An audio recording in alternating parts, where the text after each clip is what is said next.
Hey guys, Matt here at San Diego Comic-Con. I'm at the Nacelle booth. I'm talking to Brian Volks-Weiss of Nacelle, the big man in charge. Perhaps it might not be too much to say the master of Trek right now. I don't know about that. I don't know about that. You know, you're doing things no one's ever done before, and I that think, is true. I think you've earned that title, and I think right in front of us is something no one's ever done before. Do you want to talk to us about the original series bridge? Yes. So this is the 1/10th scale, which we believe to be the biggest bridge ever made for Star Trek, except for the real one. And essentially what we're trying to do, and I know this is a Star Trek pun, but it's done deliberately, but it's also accurate. What we're always trying to do for our customers is give them the best of both worlds. Pun intended. I assume you're some degree of a Trekkie. Oh, okay. No, Yeah. I have my job in part because of Star Trek. I'm an engineer, and I'm solving problems in conference rooms, that's my jam. I'm a frustrated and that engineer. came from Star Trek. I failed algebra 3 times. That's why I'm not an engineer. Anyway, okay, sorry. So basically, a lot of people who, since we did the release, were like, oh, I don't have 3.5 feet to put that anywhere. And that's a fair point, which we took into consideration because you don't have to buy all 12.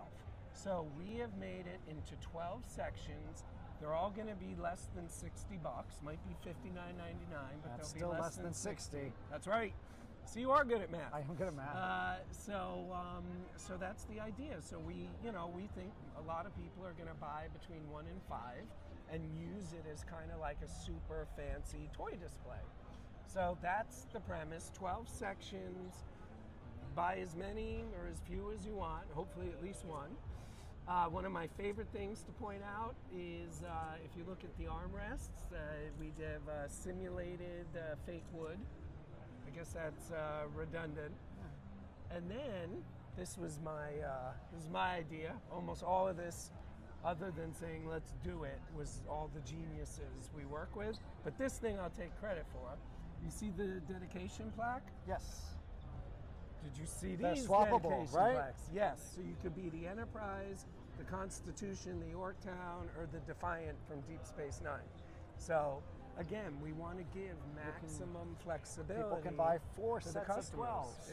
There you go. Lots of bridges. You know, believe it or not, you're the second person to make that joke, which makes me very happy. I have a feeling that knowing Trekkers, it's not going to be entirely a joke.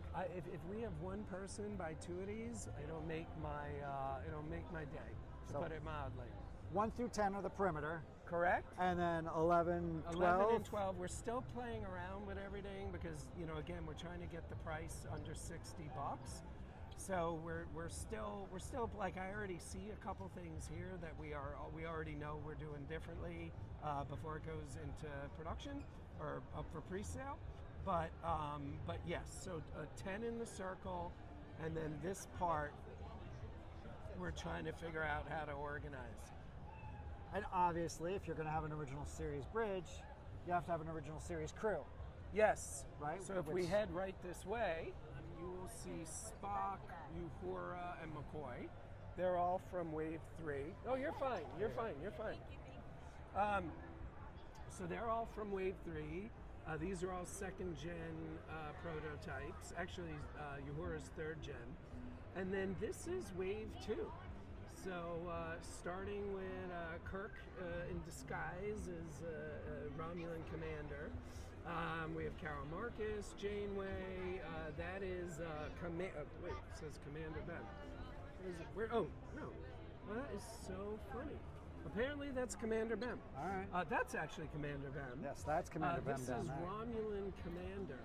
And from my favorite TOS episode, Balance of Terror. Exactly. So we got Bem, who comes with the cage. We got Nog, who comes with the hurt leg, for lack of some Ractagino, tricorder, bag, the cane. Then we have Captain Kirk, formerly Admiral Kirk. He comes with the horse, comes with the dillweed, and two of the eggs that somebody stole at New York Comic Con. So That's whoever an it odd was, thing to run in cover. I agree. It is. Now, Here, please. Does the horse have a name in canon? I don't think so. And if it does, I'm not aware of it. That's to Paul. This is actually the 4th generation prototype of her. We had a lot of trouble getting her face to really accurately match Jolene Blaylock. Well, she has a very striking appearance, so that's got to be tough to capture. And then her costume is this kind of metallic-y, but not metallic-y material. Yeah, a little bit of shimmer to it. Yeah, so she took a lot of work, but I'm now finally quite happy with where she's at. Comes with all those accessories. This is Valeris from Star Trek VI. And this is a little joke to 15-year-old Brian. I always found it kind of weird that when she shoots the pot, the whole thing didn't vaporize, Yes, just the pot. Just the pot. So we have very deliberately made it so you got the pot and the mashed potatoes and the whisk. Right. I also found it odd that the whisk would still stand up. But anyway. Well, there's some very clunky mashed potatoes on They the must Enterprise, be. right? They must be. That's the they're, root. They're They're infamous the for cook that. needs to sort of add a little more cream, I think. Yeah, exactly. And you got an anti-gravity boot, which Yep. of course, huge plot point Yep. in the movie. By the way, fun fact, our factory was trying to be cool. They thought we forgot to have 2 boots. Oh, So when we got the prototype, there were 2 boots. okay. And we're like, why are there 2 boots? Yeah, and just they're one like, boot. well, you only had 1 in the thing. We assumed you needed 2. Nope, just 1. Just one. And then I want to make sure you see the arch back there. Yes, That's Geordie's accessory. which is So, insane. That's yeah, an accessory. We try to do 1 crazy accessory per wave, Yeah. and this one we actually have 2 between the arch and the horse. Right. And I think what works really great for the arch is going to be for those who do toy photography, right? Because you can just go out in anywhere Yep. and have it look like you're looking into the holodeck. Well, first of all, I agree. Second of all, that's kind of like what we do. So like in wave 1, I guarantee you a lot of people bought Jellicoe Oh yeah, to for put the fish fish tank with their Picards. Absolutely. I'm sure a lot of people bought Valkyris Right, for the to put their Genesis Genesis device. device. Absolutely. So, and we're fine with that. Yeah. We're very aware of it. Well, you're So- building a universe. Exactly. I mean, they're not just one-off. Because, you know, first thing when you think of Geordie, you probably don't think holodeck arch. Right. But this is a way to introduce the piece, fill out the blister pack, and really give a lot of value for the dollar, but also get an essential set piece because it's in so many episodes of Next Generation. Exactly. Yeah. So now So the we have the Expanse. Expanse. These are all production, and these are basically almost done in the factory and are going to start shipping hopefully next week or the week after. But these will be, God willing, starting to get to all of our customers who have been very patient. Late August. Very So cool. we are in the final approach. Yeah, I remember seeing these at Toy Fair, and they look really fantastic. Yeah, and these are production. At Toy Fair, they were still protos. So here's wave 1. And as you can see, they're selling pretty damn well. We are incredibly happy, to put it mildly. We had expected, thank you, we had expected to sell out of Valkyris Of course. because she was super low, but we brought a full stock of all of them. And yeah, five of the 8 are sold out, and 2 others are very close. Yeah, so That's awesome. And I mean, really Wave 1, I think, proved what you were setting out to do with your approach to Trek figures, because Trek figures, it's well-established territory. Yeah. You're not the first. Yeah. You certainly will not be the last, because Star Trek's around for 60 years and it's going to keep on Yeah. going. But Yeah. you're really exploring new corners of the universe that and doing something that's very fresh. There's a good friend of mine who is in the toy business, and he makes me look like I've never even heard of Star Trek. He texted me when we announced Wave 1. He texted me, Brian, we should have talked because of Valkyris. He was Yes. like, Valkyris? And yeah, she's one of our best She's a huge sellers, to hit. put it I mean, mildly. and also, who else would give a Valkyris? Much Yeah. less with the Genesis Yeah. device. Yeah. I mean, Yeah. it's win all around. Yeah. So that's doing great for us. And then here is this is something we started doing last year. They are basically an authorized bootleg. Very so cool. we work with this artist named Alvarez, who designs them. You know, we approve and everything, Yep. but he just does what he wants. And this is this year's exclusive, and we are. I believe this is all that's left. Oh, that's awesome. Yeah, that's very cool. And yeah, it's a fun. Like you're not going to get this anywhere else. Exactly. It's sort of a fun version. Yeah. of- And when they're gone, they're gone. No, that's the way an exclusive should be. It shouldn't be something that you feel is essential to a collection, but it should be something that really is special and adds to it. And it's fun to chase. Yeah. Yeah. And then we have biker mice from Mars. That's right. That's wave one. Again, a not very often explored corner of toy history. Yeah, but this is a big brand. I'm very open about this. We didn't realize how big it was when we bought it.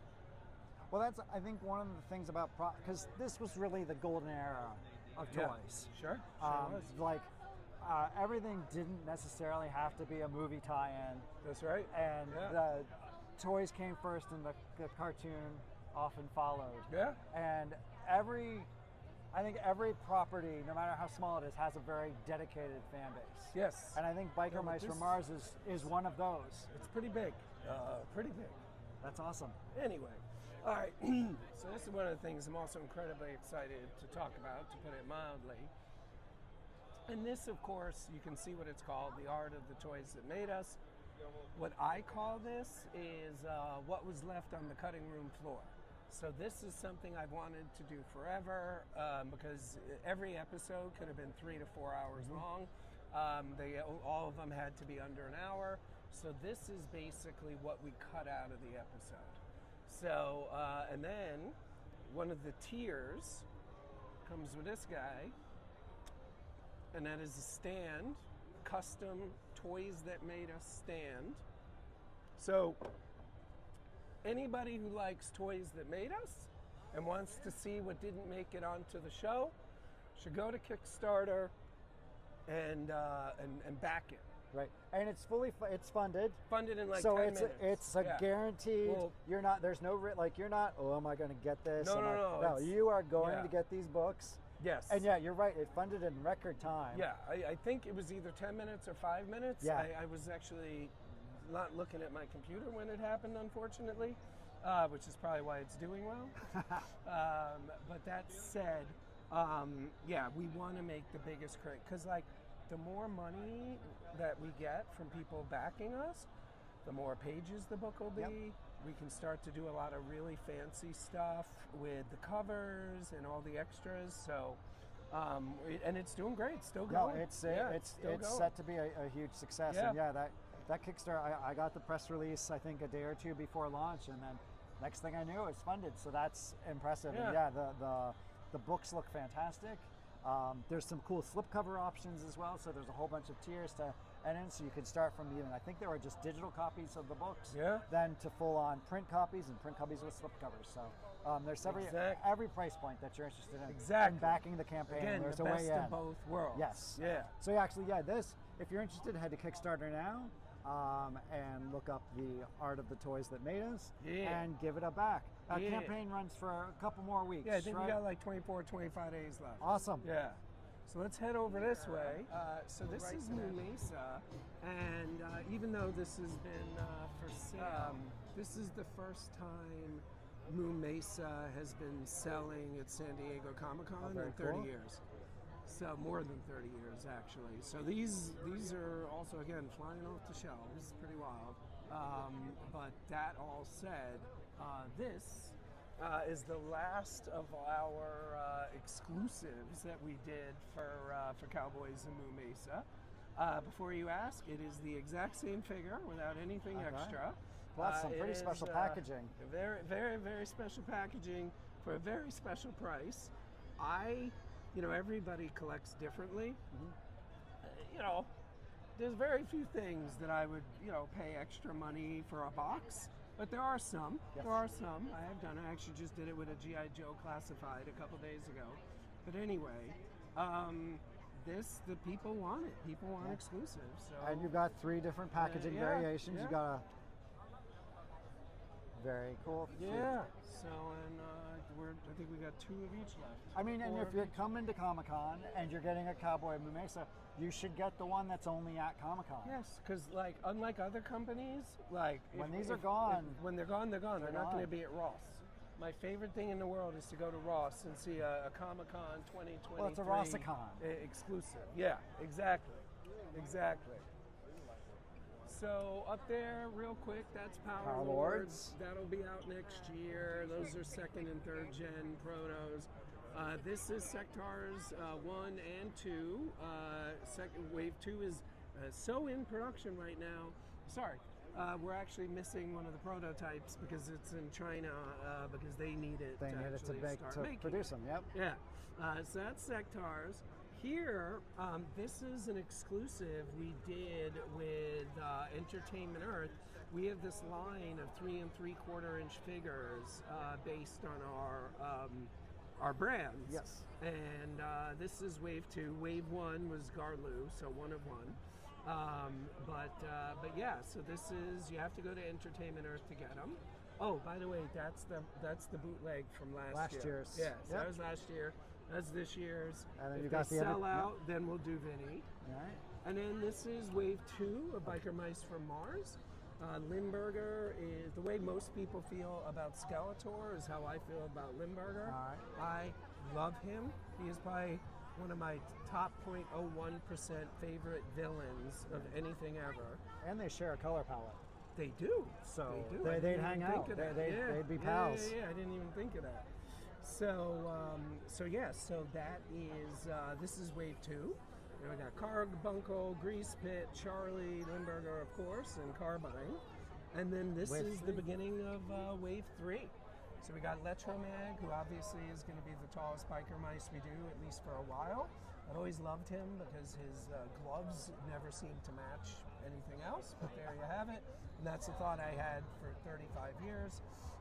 And then we got Stoker and Rimfire, also a part of Wave 3. Yeah. And they're available so Wave 2 you can pre-order now. Yep. Wave 3 will pre-order in the future. New York Comic Con, if I had to guess. Very cool. Yeah. All right, so you got a lot. You got your hands very busy, Brian. Yeah. Tons of stuff going on in Nacelle. You've got Con exclusive, you've got an Entertainment Earth exclusive, and you have a bunch of product available now, and waves for pretty much everything available for pre-order now. Yeah. Very cool. We're busy bees. Busy tarantulas. Yeah. Exactly. Very cool. All right, Brian, thank you for the time, and thank you for man. the tour, and have a great appreciate Comic-Con. it. Yeah, you too. Thank you.